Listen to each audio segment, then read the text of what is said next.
अस्सलामुअलैकुम। क्या आप ऐसी पुरस्कार चट्टान के बारे में जानते हैं जो अंडे देती है? या फिर क्या आप जानते हैं कि नन्हे चूजे कैसे अंडे को तोड़कर बासानी बाहर निकल आते हैं? या फिर क्या आप जानते हैं कि चिकन पर सफेद लाइनें क्यों होती हैं? आज की वीडियो में आप ऐसे ही हैरान कर देने वाले साइंटिफिक और इंटरेस्टिंग फैक्ट्स के बारे में जानने वाले हैं। तो चलते हैं आज के दिलचस्प सफर की तरफ। फैक्ट नंबर 1, क्या आप जानते हैं कि पेंगुइन अपनी नस्ल की अफजाइश हर जगह नहीं कर पाते? वो उसके लिए तकरीबन 50 से 120 किलोमीटर का सफर इख्तियार करते हैं, यानी कि अंडे देने के लिए उन्हें तवील सफर तय करना पड़ता है। मादा पेंगुइन एक साल में एक अंडा देती है, इसीलिए उनके लिए ये एक बहुत अहम वाकया होता है। फैक्ट नंबर 2, क्या आप एक पुरस्कार चट्टान के बारे में जानते हैं जो अंडे देती है? दोस्तों, है ना हैरानगी वाली बात, क्योंकि आपने तो मुख्तलिफ जानवरों के अंडे देने का तो सुना ही होगा, लेकिन क्या आपने कभी एक ऐसी चट्टान के बारे में भी सुना जो अंडे देती है? अगर नहीं तो आइए मैं आपको चीन की एक ऐसी पुरस्कार चट्टान के बारे में बताता हूँ जो 30 सालों के दौरान गोल और बैजवी शक्ल के अंडे नुमा पत्थर देती है। इस चट्टान ने गुज़श्ता कई सालों से साइंसदानों को भी हैरान कर रखा है। चट्टान से पैदा होने वालों पत्थरों के साइज भी मुख्तलिफ होते हैं। पत्थर वक्त के साथ साथ चट्टान की सतह से निकलकर उभरते रहते हैं, बिलाखिर मुकम्मल तौर पर बाहर निकलकर जमीन की सतह पर गिर जाते हैं। इस तमाम अमल में 30 साल का अरसा लगता है। चट्टान का अंडे यानी पत्थर देने का नज़ारा इंतहाई मुनफरिद है। चट्टान के इर्द गिर्द आबाद चीनी बाशिंदे इन पत्थरों को उठाकर अपने घर ले जाते हैं। उनके नजदीक ये खुशकिस्मती की इलामत समझे जाते हैं। गुज़श्ता चंद सालों के दौरान इन पत्थरों को फरोख्त भी किया गया और बेपनाह मुनाफा कमाया गया। क्या आप इस फैक्ट के बारे में जानते थे? कमेंट बॉक्स में लाजमी बताएं। वीडियो पसंद आने पर वीडियो को लाइक और चैनल को सब्सक्राइब करना मत भूलें। फैक्ट नंबर 3, साइंसदानों ने उस राज से पर्दा उठा लिया कि नन्हे चूजे कैसे अंडे की अंदरूनी तह को तोड़कर बासानी बाहर निकल आते हैं। चूजे अंडे के अंदर झिल्ली में मौजूद होते हैं जो अंडे की अंदरूनी तह से चिपकी होती है। अंदरूनी तह अंडे की बैरूनी सतह के मुकाबले में कदरे सख्त होती है, जिसकी वजह से अंडे के अंदर चूजे महफूज रहते हैं और अंडे चटकते भी नहीं, ताकि बाहर का दर्जा हरारत अंदरूनी दर्जा हरारत पर असर अंदाज न हो सके। चूजे के अंडे तोड़कर बाहर निकलने के अमल को जांचने के लिए खास किस्म की टेक्नोलॉजी की जरूरत थी, क्योंकि अंडे की बैरूनी तह पर लगाई गई मामूली जर्ब या किसी पिन के जरिए सुराख करने पर भी अंडा चटक जाया करता था।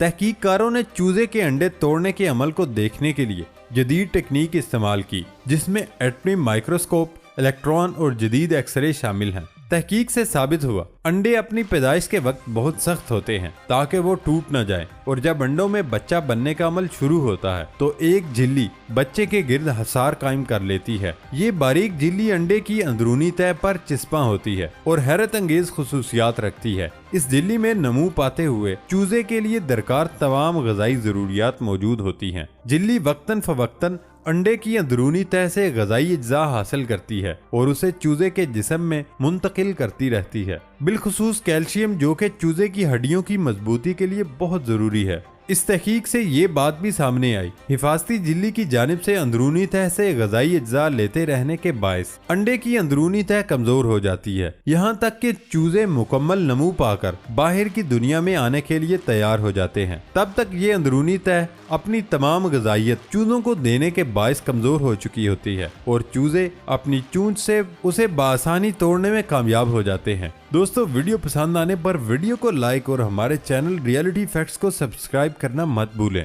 फैक्ट नंबर 4, तो हम जिस फैक्ट की बात करने लगे थे वो ये है कि चिकन का कच्चा गोश्त आमतौर पर गुलाबी होता है, मगर हो सकता है आपको अक्सर उस पर सफेद लकीरें नजर आएं। अगर आपने कभी उनको देखा है तो हो सकता है कि जहन में ख्याल आया हो कि ये क्यों मौजूद हैं। चिकन के गोश्त में इन लकीरों की मौजूदगी हमारे अंदाजों से ज्यादा संगीन हो सकती है। जिस चिकन के गोश्त में ये लकीरें होती हैं उसमें चर्बी आम मामूल से ज्यादा होती है, बल्कि मामूल की चर्बी से 224% ज्यादा हो सकती है। मुहक्किकीन का मानना था कि ये लकीरें मुर्गियों को पालने की नई टेक्निक्स का नतीजा हो सकती हैं, जिसके जरिए चिकन की तेज तरीन नशोनुमा को यकीनी बनाया जाता है, जबकि मामूल से ज्यादा जिसामत बढ़ाई जाती है। तहकीक के मुताबिक 50 साल के मुकाबले में अब चिकन का वजन लगभग 2.5 किलो ज्यादा होने लगा है और उस मकसद के लिए परिंदों को बहुत ज्यादा तवानाई वाली गजा का इस्तेमाल कराया जाता है। जिसमें अक्सर सप्लीमेंटल पोल्ट्री ऑयल की मिकदार बहुत ज्यादा होती है। क्योंकि चिकन के सीने का गोश्त बहुत ज्यादा इस्तेमाल होता है तो उसलिए इन टेक्निक्स का इस्तेमाल भी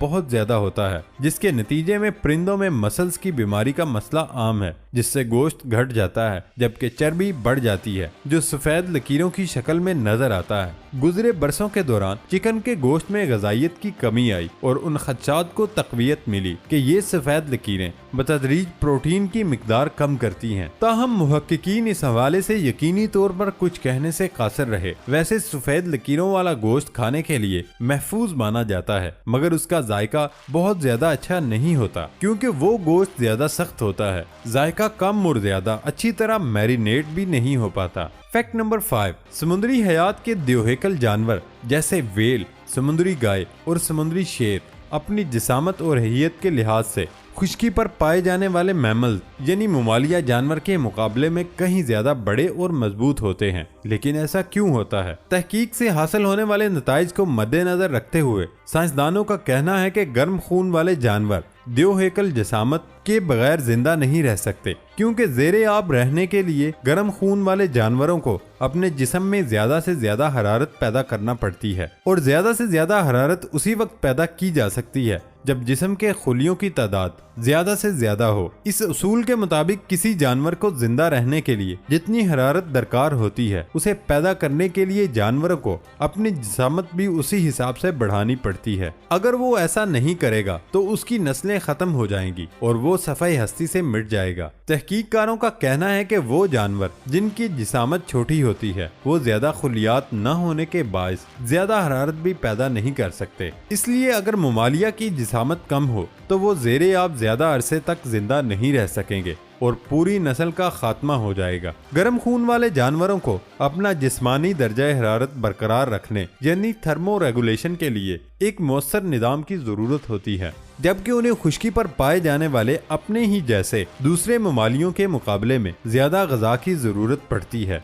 इसके अलावा ज्यादा हरारत के लिए खुलियात यानी सेल्स की तादाद भी ज्यादा होनी चाहिए, क्योंकि समंदर का अंदरूनी माहौल खुश्की वाले माहौल के मुकाबले में ज्यादा सर्द होता है, जो मैमल्स का जिस्मानी दर्जा हरारत बरकरार रखने में मददगार से ज्यादा रुकावट बन जाता है। खुलियात की तादाद ज्यादा होने की वजह से इन जानवरों को ज्यादा ग़िज़ा भी खानी पड़ती है, जिसके बायस समंदर में रहने वाले ममालियों की जिसामत खुश्की पर रहने वाले अपने रिश्तेदारों से बहुत ज्यादा बढ़ जाती है। पानी में रहने वाले ममालिया जानवरों को फितरत से मुताबिकत रखने और गैर मानूस माहौल में खुद को डालने के लिए कई दुश्वार गुजार मरहलों से गुजरना पड़ता था। लाखों साल जारी रहने वाला ये इर्तिकाई अमल ममालिया की द्योहेकल जिसामत होने की बुनियादी वजह बना। आसान लफ्जों में ये कहा जा सकता है, पानी में रहने वाले ममालिया दर्जा हरारत, ग़िज़ा और माहौल से मुताबिकत रखने वाले अंदाजे जिंदगी के बायस जमीनी ममालिया के मद्दे मुकाबल द्योहेकल होते हैं। वाज़ेह रहे कि ममालिया जानवर उन इकसाम को कहा जाता है जो रीढ़ की हड्डी रखते हैं, बच्चे पैदा करते हैं और उनकी मादाएं अपने बच्चों को दूध पिलाती हैं, जिसके लिए उनके जिस्म में खुसूसी गुदूद होते हैं। उसी मुनासबत से उन्हें ममालिया यानी मैमल्स कहा जाता है। दोस्तों, ये थी हमारी आज की वीडियो। नई वीडियो आने तक इजाज़त दें। अल्लाह।